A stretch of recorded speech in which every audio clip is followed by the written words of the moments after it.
দেশব্যাপী জামাত শিবির নেতাদের ফাঁসাতে বিএনপি সরকার, গোয়েন্দা সংস্থা, ডিপ স্টেট মহা আয়োজন করেছে। অলরেডি তারা অনেক তথ্য উপত্য সংগ্রহ করে অনেক প্লট তৈরি করে রেখেছে। নিয়মিত বিরতিতে আপনারা দেখবেন যে জামাতের এক একজন নেতা ফেঁসে যাচ্ছে এবং বিএনপির মন্ত্রী, এমপি ভয়াবহভাবে কট খেলে মিডিয়া তেমন কিছুই বলবে না, কিন্তু জামাতের লোকজনের বিরুদ্ধে মিথ্যা অভিযোগ দিয়ে মিডিয়ায় তোলপাড় সৃষ্টি করে দেবে। সত্য ঘটনা তো আছে, আমি বলছি না যে জামাত দুধের ধোয়া। জামাতের লোকজনের দোষ ত্রুটি রেভিশনের বিষয়ে আমি সবচেয়ে বেশি সোচ্চার। অতএব এই বিষয়ে ছাড় দেওয়ার কোনো সুযোগ নেই। জামাতের অনেকে আমাকে বলে যে এগুলো গোপন রাখতে, কিন্তু কখনো না। জামাতের কেউ চুল থেকে মানে এক চুল এদিক ওদিক করলে একদম চেপে ধরব। কিন্তু এগুলো সত্য। মিথ্যা অপবাদ দিয়ে প্লট সাজিয়ে জামাতকে ফাঁসানোর প্রজেক্ট আছে গোয়েন্দা সংস্থার। জামাতের বড় নেতা থেকে শুরু করে ছোট নেতা অনেকেই ফাঁসবেন। যেমন জামাত নেতাদের একটা অংশ আছেন হোমিও ডাক্তার। যারা ডাক্তার আছেন আমার কথাটা মনোযোগ দিয়ে শুনবেন, আপনাদের জন্য একটা সতর্কবার্তা। এটা আপনাদের কাছে অনেক নারী রোগী আসে, আপনাদের চেম্বারে বসে নানান কথাবার্তা বলেন ইত্যাদি ইত্যাদি। আবার মাঝে মাঝে ফোন দিয়েও জিজ্ঞেস করে যে এইটা আপডেট, ঔষধ কখন খাবো কি ইত্যাদি ইত্যাদি।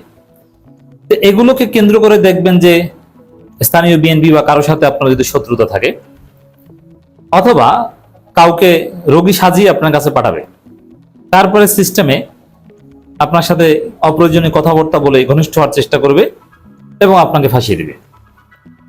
অথবা আপনি কিছুই আপনি ঘনিষ্ঠ কোনো কথাবার্তা বললেন না, একদম প্রফেশনালিজম মেনটেন করে আপনি কথা বলছেন, কিন্তু আপনার চেম্বারে একজনে গেছে, বাহির থেকে লোকজন ঘেরাও দিয়ে বলবে যে আপত্তিকর অবস্থায় পেয়েছে। অতএব চেম্বারের ভিতরে সিসি ক্যামেরা লাগান আপনার নিরাপত্তার জন্য। আপনি শিক্ষক, জামাত নেতাদের কেউ কেউ শিক্ষক, অনেক বরং একটা বিরাট অংশ শিক্ষক। তা আপনাকে সিস্টেমে কোনো ছাত্রীর মাধ্যমে বা এরকম নানান ভাবে আপনাকে ব্ল্যাকমেইল করার চেষ্টা করা হবে। এরকম অনেক আয়োজন আছে। অর্থাৎ সবাই ঝুঁকির মধ্যে আছেন। আপনি গুরুত্বপূর্ণ লোক, এলাকায় ব্যবসা করেন, সমাজে একটু প্রভাবশালী, জামাত করেন। আপনার প্রতিদ্বন্দ্বীরা আপনাকে পায়ে পরে আপনার সাথে ঝামেলায় পড়ে তারপরে আপনার বিরুদ্ধে একটা কুচ্ছা রটিয়ে দিবে, মিথ্যা একদম, যে অমুকের সাথে পরকীয়া আছে, আসলে কিছুই না। তারপরে এটা বিএনপি মিডিয়াগুলো একযোগে প্রচার করবে, অথচ এই ঘটনার কোনো সত্যতা নেই। আমি আবারও বলছি, গাজী নজরুলের ঘটনা সত্য, আমরা তার কঠিন শাস্তি নিশ্চিত করেছি অ্যাক্টিভিজম করে।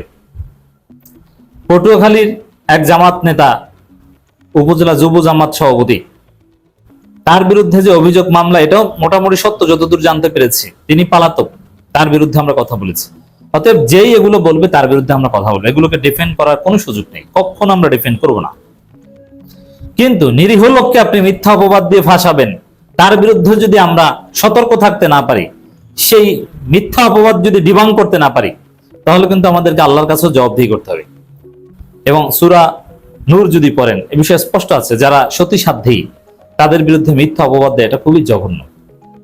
দেখেন বিএনপির প্রতিমন্ত্রী এই যে ফরহাদ হোসেন, তার যে কত বড় জঘন্য, একটা হিন্দু মেয়ে, অসহায় একটা মেয়ে, তার অসহায়ত্বের সুযোগ নিয়ে কি জঘন্য ঘটনা ঘটিয়েছে।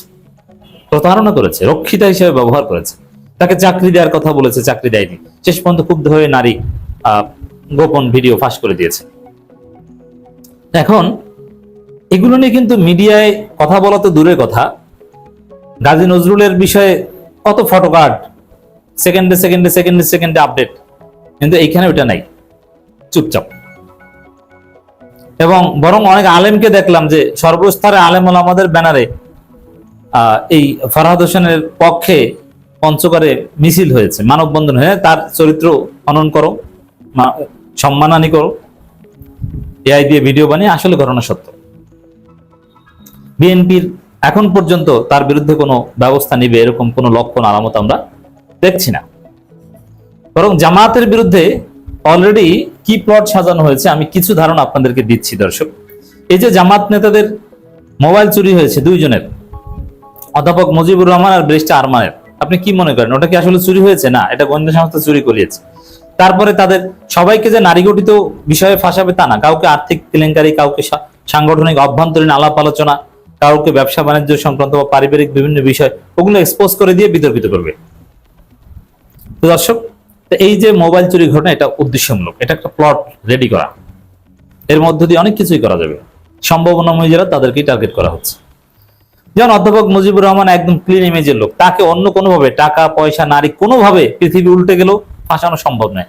কিন্তু সাংগঠনিক নানান হিসাব নিকাশ বা সাংগঠনিক দেন দরবার এগুলোকে নিয়ে তাকে বিতর্কিত করার একটা চেষ্টা করা হতে পারে তার মোবাইল চুরি করার মধ্য দিয়ে। দর্শক, একটা ঘটনা ঘটেছে পটুয়াখালীতে, ডক্টর শফিকুল ইসলাম মাসুদের এলাকায়।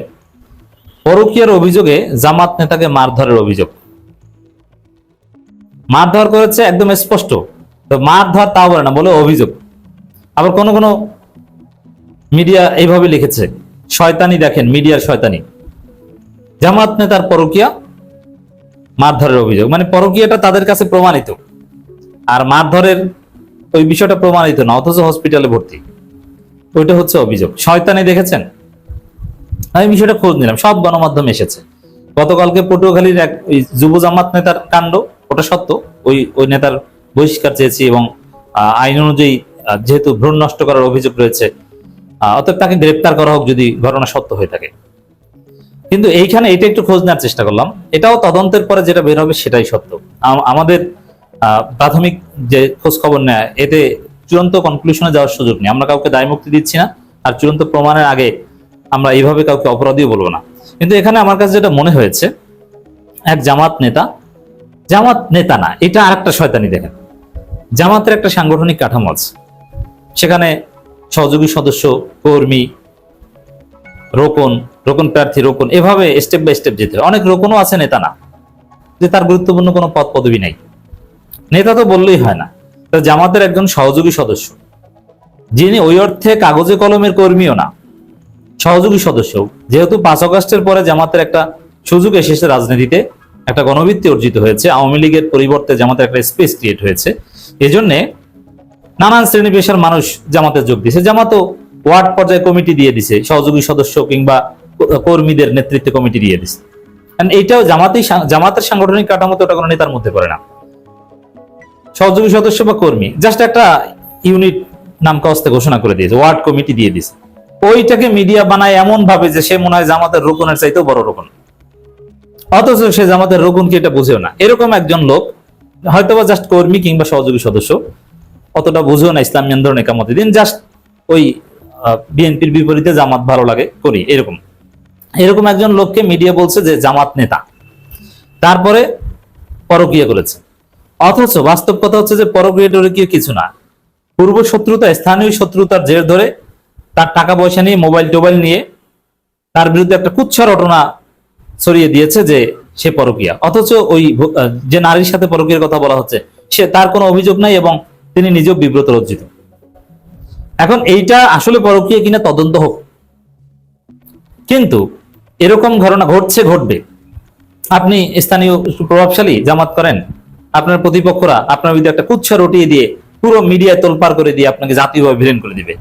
হয়তোবা দিন শেষে আপনি দায় মুক্তি পাবেন, কিন্তু আপনাকে এভাবে ফাঁসাবে, আপনার মান সম্মান নষ্ট করবে। এই জন্য জামাতের সব শ্রেণী পেশার লোক, শিবিরের সবাইকে আমরা বলবো যে সর্বোচ্চ সজাগ সতর্ক থাকুন। আর কারোর মধ্যে যদি এরকম ত্রুটি বিচ্যুতি থেকে থাকে, ভালো হয়ে যান, বাঁচতে পারবেন না।